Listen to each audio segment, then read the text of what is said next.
Hello दोस्तों, welcome to timely itinerary. इस video में मैं आपके साथ मेरे शिरडी ट्रिप की डिटेल शेयर करूंगा। इसमें मैं आपको बताऊंगा मैं शिरडी कैसे पहुंचा था, कहां पे मैंने शिरडी में स्टे किया था, साईं बाबा मंदिर के दर्शन करने के लिए मुझे कितना समय लगा था और साथ ही शिरडी में मैंने और कौन कौन सी जगह एक्सप्लोर की। इस वीडियो की मदद से आप भी अपना शिरडी का ट्रिप अच्छे से प्लान कर सकेंगे। साथ ही वीडियो के अंत में मैं अपना टूर प्लान और शिरडी में आए खर्चे के बारे में आपको बता दूंगा। तो दोस्तों, बिना किसी देर के शुरू करते हैं हमारा सफ़र। शिरडी तक पहुंचने की शुरुआत मैंने हैदराबाद से की थी। हैदराबाद से नागरसोल रेलवे स्टेशन तक पहले मैं ट्रेन में चला गया था और नागरसोल रेलवे स्टेशन से शिरडी तक का सफ़र मैंने शेयरिंग टैक्सी में किया था। हैदराबाद से शिरडी तक पहुंचने की सफ़र की डिटेल्स मैंने ऑलरेडी इस वीडियो में दी है, जिसका लिंक डिस्क्रिप्शन में है। शिरडी में हमारा स्टे साईं भक्ति निवास स्थान में था। दोस्तों, मैं आपकी जानकारी के लिए बता दूं, शिरडी में साईं बाबा संस्थान ट्रस्ट की तरफ से 3 बड़े बड़े आश्रम बनाए गए हैं। यहाँ रूम की बुकिंग या तो आप लोग ऑनलाइन इस वेबसाइट में कर सकते हैं या फिर आप लोग डायरेक्टली यहाँ पे आके बुकिंग कर सकते हैं। ऑनलाइन में बुकिंग का ऑप्शन 1 महीने पहले ओपन होता है। यहाँ पे ऑनलाइन रूम बुक करने के लिए आपकी आईडी लगेगी, जो आपको चेक इन के टाइम पे कंपलसरी दिखानी होती है। और यहाँ पे एक पर्सन या एक आईडी पे सिर्फ 2 दिन की बुकिंग कर सकते हैं और मैक्सिमम 2 रूम ही कर सकते हैं। और ये तीनों जगहों में आपको डॉर्मेट्री के ऑप्शन भी मिल जाएंगे। हम लोगों ने भी आने से पहले यहाँ पे ऑनलाइन बुकिंग करा दी थी रूम की, साईं बाबा भक्ति निवास स्थान में। हम लोग यहाँ पे जैसे कि पहली बार आए थे तो हमें आश्रम का सही से नाम पता नहीं था और शेयरिंग टैक्सी वाले ने हमें साईं भक्ति निवास स्थान की जगह उसके थोड़े ही आगे साईं आश्रम के पास उतार दिया था। पहले तो हमें लगा हमारी बुकिंग शायद इसी में है, तो हम लोग इसी के अंदर चल दिए। ये जो स्टे है इसका नाम है साईं आश्रम और यहाँ पे भी काफ़ी सारे अकोमोडेशन की फैसिलिटीज़ है। यहाँ पहुँचते पहुँचते हमें सुबह के 9:20 हो गए थे। इस साईं आश्रम का रिसेप्शन यहाँ लेफ्ट साइड आगे की तरफ है और वहाँ जाके हमें पता चला हमारा स्टे साईं भक्ति निवास स्थान में है, जो इसी के बगल वाली बिल्डिंग है, जिसका डिस्टेंस यहाँ से कुछ 600 मीटर है। दोस्तों, इन आश्रमों में साईं बाबा ट्रस्ट की तरफ से छोटी कैंटीन्स भी बनी है, जहाँ पे आपको चाय, दूध, कॉफ़ी और बिस्किट मिल जाते हैं बड़े कम दामों में। हम लोगों ने कॉफ़ी ली थी। साथ ही यहाँ पे ब्रेकफास्ट के लिए 5 रुपये में एक फूड पैकेट मिलता है, जिसमें 4 पूड़ी और कुछ सब्जी होती है। यहाँ पे चाय और स्नैक्स लेने के बाद फिर हम लोग बाय वॉक ही हमारे साईं भक्ति निवास स्थान चल दिए। साईं भक्ति निवास स्थान आते आते हमें सुबह के 10:30 हो गए थे और हम लोग अंदर रिसेप्शन की तरफ चल दिए। यहाँ रिसेप्शन में उन लोगों ने हमारी ओरिजिनल आईडी कार्ड भी चेक की थी और कुछ 10 मिनट में उन लोगों ने हमें कमरे की चाबी दे दी थी। दोस्तों, भक्तों के लिए साईं बाबा ट्रस्ट की तरफ से जो सर्विस है वो काफ़ी लाजवाब है। यहाँ पे भक्तों की छोटी से लेकर बड़ी तक की चीज़ों का ख्याल रखा गया है, खाने का, पीने का, रहने का, बाकी सारी। और यहाँ पे जो हमने कमरा बुक किया था उसका प्राइस सिर्फ 200 रुपये है। आइए देखते हैं कमरा कैसा है। यहाँ कमरे के अंदर ही अटैच टॉयलेट बाथरूम है और अंदर से कमरा कुछ ऐसा दिखता है। इस कमरे में रूल के हिसाब से 5 लोग रह सकते हैं और अगर आप चाहें तो यहाँ से एक्स्ट्रा बेड भी ले सकते हैं कुछ नॉमिनल चार्जेस पे। रूम में फ्रेश अप होकर कुछ 12:30 तक हम लोग रेडी हो गए थे और यहाँ से हम लोगों ने घूमने का सफ़र शुरू किया। भक्ति निवास के बाहर आते आते मैं 12:30 हो गए थे और सबसे पहले हम लोग साई हेरिटेज विलेज की ओर चल दिए। बाहर आते हमें ऑटो मिल गया था। यहाँ से साई हेरिटेज विलेज का डिस्टेंस कुछ 1.6 किलोमीटर है। भक्ति निवास स्थान से निकलते निकलते हमें 12:40 हो गए थे और हेरिटेज विलेज हम 5 मिनट में पहुँच गए थे। ऑटो से उतर के फिर हम लोग अंदर की तरफ चल दिए। इसका टिकट काउंटर यहाँ एंट्रेंस के पास ही है। इसके टिकट प्राइस में ये सारी चीज़ें इंक्लूडेड होती हैं। यहाँ अंदर घुसते नज़ारे कुछ ऐसे थे। सबसे पहले हम लोग राइट साइड की तरफ चल दिए। यहाँ पे आप मोनो रेल की एक राइड भी कर सकते हैं, जिसका प्राइस टिकट में ही इंक्लूडेड है। और यहाँ से आगे चलते आपको काफ़ी सारे स्टैचूज देखने को मिल जाएंगी साईं बाबा और उनके भक्तों की। दोस्तों, बेसिकली साई हेरिटेज विलेज एक थीम पार्क है, जिसमें साईं बाबा के समय की चीज़ें दर्शाई गई हैं। कैसे उस समय के लोग रहते थे, क्या क्या काम करते थे, क्या भोजन पानी करते थे और बाकी डिटेल्स। दोस्तों, ये थीम पार्क 2014 में ओपन हुआ था, जिसमें साईं बाबा के लाइफ के कुछ इंपॉर्टेंट इवेंट्स को स्टैचू के माध्यम से दर्शाया गया है। ये थीम पार्क हेरिटेज विलेज के राइट साइड की तरफ लंबा सा बना हुआ है। नेचर की हरियाली के बीच में कवर होने के कारण यहाँ का नज़ारा काफ़ी अच्छा दिख रहा था। ये सारे डिस्प्लेस काफ़ी अच्छी तरीके से बनाए गए हैं। ये सारे स्टैचूज एक्सप्लोर करने में हमें कुछ 20 मिनट लग गए थे और उसके बाद हम लोग बाहर निकल के पार्क के सेंटर की तरफ आ गए। यहाँ बाहर निकलते राइट साइड सामने की तरफ मोनो रेल का प्लेटफॉर्म था। यहाँ और सामने की तरफ पार्क का डेड एंड था और यहाँ से मोनो रेल का प्लेटफॉर्म कुछ ऐसा दिख रहा था। यहाँ तक आते आते हमें दोपहर के 1:15 हो गए थे और मोनो रेल का ड्राइवर लंच करने चला गया था, इसलिए हम लोग फिर पार्क की दूसरी तरफ देखने चल दिए। यहाँ सामने एक बड़ा कमरा सा था जिसे बंद कर रखा था। मेरे ख्याल से यहाँ पे खाने का अरेंजमेंट होता होगा। यहाँ से थोड़ा और आगे बढ़ने पे एक बहुत बड़ा शेड बना है और यहाँ से पार्क के नज़ारे कुछ ऐसे दिख रहे थे, जहाँ पे काफ़ी लोग बैठे हुए थे और अपने पिकनिक को एंजॉय कर रहे थे। शेड के बीचों बीच एक मैजिक शो भी चलता है छोटे बच्चों के लिए, इसे बड़े लोग भी देख सकते हैं। ये शो कुछ 10 से 15 मिनट का होता है और हर थोड़ी देर में चलता रहता है।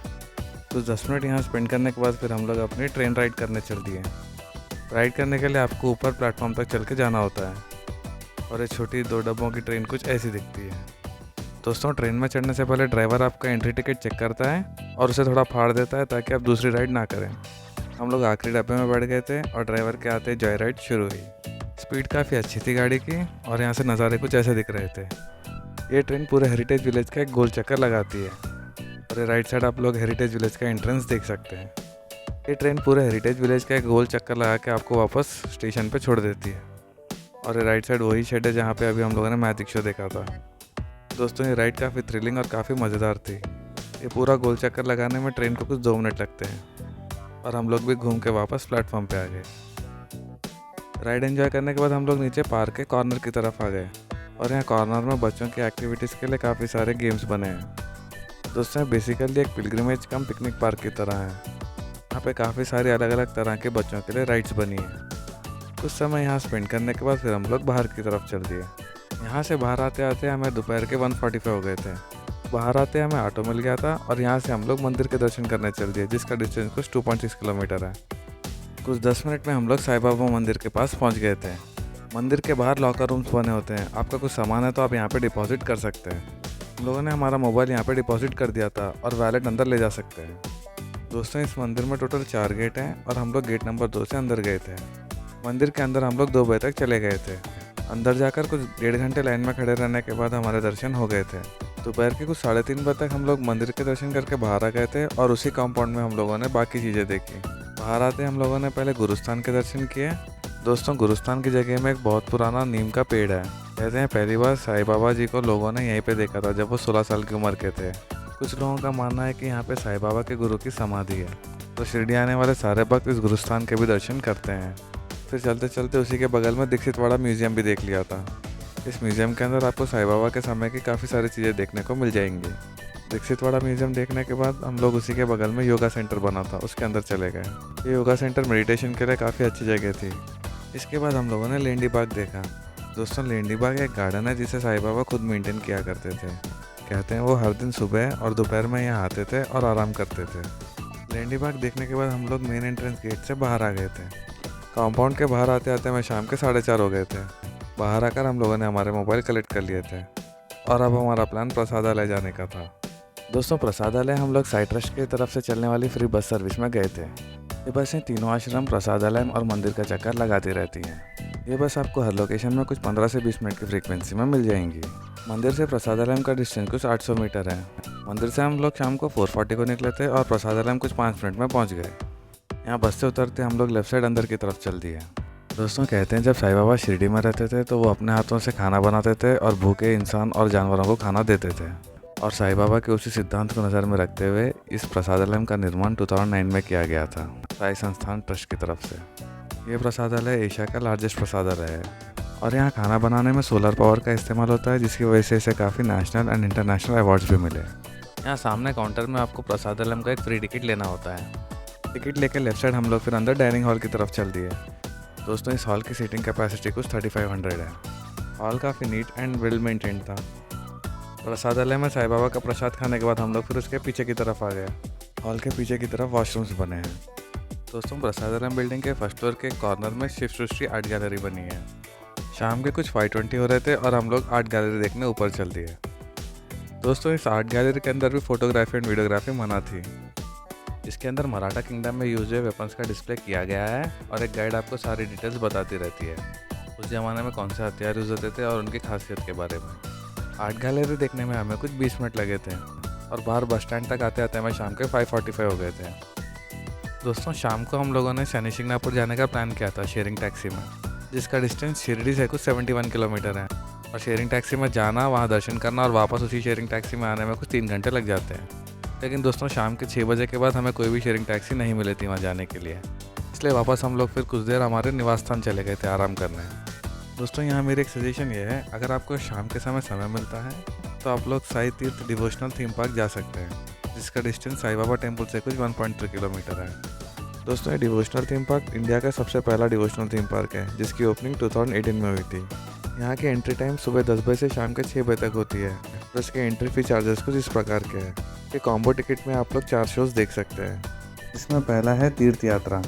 ये एक ट्रेन राइड होती है जिसमें आपको इंडिया के 10 डिवोशनल टेम्पल्स को दिखाया जाता है। अगला है लंका दहन। इसमें जब भगवान हनुमान लंका गए थे उसके बारे में दिखाया गया है।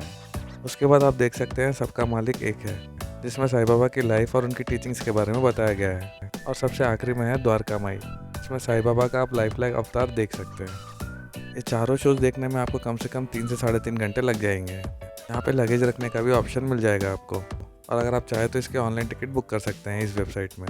उस समय कमरे में आराम करने के बाद हम लोग फिर रात के 8 बजे साईं बाबा मंदिर की तरफ चल दिए बाय वॉक, जिसका डिस्टेंस यहाँ से कुछ 1.3 किलोमीटर है। मंदिर जाते हुए रास्ते में हम लोगों ने इस लोकेशन में वड़ा पाव भी खाया था। यहाँ से और थोड़ा आगे चलने पे हमें राइट साइड शिरडी का बस स्टैंड भी दिखा था, जिसमें हम लोगों ने शिरडी से नासिक की बस की डिटेल्स ले ली थी जो हमें अगले दिन जाना था। वहाँ से और थोड़ा आगे चलने पे हमें राइट साइड एक टी पॉइंट दिखा। दोस्तों, इस टी पॉइंट की चाय काफ़ी अच्छी थी। चाय पी के फिर हम आगे चल दिए और मंदिर के पास पहुँच गए। दोस्तों, अभी हमारा प्लान मंदिर के बाहर वाली चीज़ें कवर करना था, इसलिए यहाँ से हम लोग फिर राइट मुड़ गए और मंदिर के पीछे की तरफ चल दिए। रात के समय में यहाँ की जगमगाहट काफ़ी अच्छी दिख रही थी। यहाँ सामने लेफ्ट साइड मंदिर का एक एंट्री गेट है और उसी के बगल में लॉकर रूम्स बने हैं। सबसे पहले हम लोग द्वारका माई मंदिर देखने चल दिए। दोस्तों, मैं आपको बता दूं, इस मंदिर के अंदर भी मोबाइल फ़ोन अलाउड नहीं है। हमारे फ़ोन लॉकर में रखने के लिए हमें वापस एंट्री गेट में जाना पड़ा था। दोस्तों, कहते हैं काफ़ी समय पहले द्वारका माई की जगह में एक ओल्ड मस्जिद थी। साईं बाबा यहाँ पे आए, इसे ठीक किया और इसे द्वारका माई बनाया। यहाँ पे एक शिला है जहाँ पे साईं बाबा बैठते थे, और यहाँ एक दीप जलता है जो कहते हैं साईं बाबा ने कुछ 100 साल पहले जलाया था। कहते हैं इसकी धूल में काफ़ी हीलिंग पावर होती है। द्वारका माई के ठीक पीछे साईं बाबा चावड़ी है। दोस्तों, कहते हैं साईं बाबा अपनी ज़िंदगी के आखिरी समय यहाँ स्पेंड करते थे। यहाँ पे उन्होंने अपना आखिरी स्नान किया था, और इस जगह को भी भक्त पूजते हैं। चावड़ी के ठीक सामने अब्दुल बाबा कॉटेज है। दोस्तों, यहाँ एक कमरा है जहाँ पे साईं बाबा के एक भक्त अब्दुल बाबा रहते थे। यहाँ पे एक चिमटे की जोड़ी है जिसे कहते हैं साईं बाबा ने अब्दुल बाबा को दिया था। अब्दुल बाबा कॉटेज देखने के बाद फिर हम लोग चावड़ी के बगल से ही दक्षिण मुखी हनुमान मंदिर देखने चल दिए। दोस्तों, इसमें हनुमान जी का स्टैचू साउथ फेस करता है, इसलिए इसका नाम दक्षिण मुखी हनुमान मंदिर पड़ा, और ये काफ़ी पुराना मंदिर है। ये मंदिर रात के कुछ 8 बजे बंद हो जाता है। इसके लेफ्ट साइड में ही साईं बाबा जी का मुख दर्शन का रास्ता है। यहाँ दूर से आप साईं बाबा जी के दर्शन कर सकते हैं, और इसी तरफ सामने चलने पे गेट नंबर 3 का भी रास्ता है। यहाँ से आगे चलते हुए हम लोग गेट नंबर 2 की तरफ चल दिए। यहाँ काफ़ी सारे खाने पीने के ऑप्शंस भी थे, और आप यहाँ से प्रसाद भी ले सकते हैं। दोस्तों, यहाँ राइट साइड इस बिल्डिंग में साईं बाबा आर्ट गैलरी भी है, आप चाहें तो इसे भी विज़िट कर सकते हैं। यहाँ सामने लेफ्ट साइड में गेट नंबर 2 का रास्ता है। यहाँ से सुबह हम लोग मंदिर के अंदर गए थे। गेट नंबर 2 के सामने वाली रोड में भी काफ़ी सारे खाने पीने की दुकानें मिल जाएंगी आपको। उस समय मार्केट एक्सप्लोर करने के बाद फिर हम लोग मंदिर के फ्रंट साइड आ गए थे। यहाँ कुछ समय वेट करने के बाद हमें ट्रस्ट की फ्री बस मिल गई थी, और हम हमारे निवास स्थान आ गए थे, और यहाँ हमारा शिरडी का एक दिन का विजिट समाप्त हुआ था। अगले दिन सुबह हम लोग उठ के नासिक चले गए थे, जिसका मैंने अलग से डिटेल वीडियो बनाया है, लिंक डिस्क्रिप्शन में। और दोस्तों, ये रहा इस ट्रिप का टूर प्लान, ये रहा इस पूरे ट्रिप का बजट। तो दोस्तों, अगर आपको मेरी वीडियो यूज़फुल लगी है तो प्लीज़ वीडियो को लाइक एंड चैनल को सब्सक्राइब ज़रूर करना। जल्दी मिलते हैं अगले वीडियो में, तब तक के लिए धन्यवाद।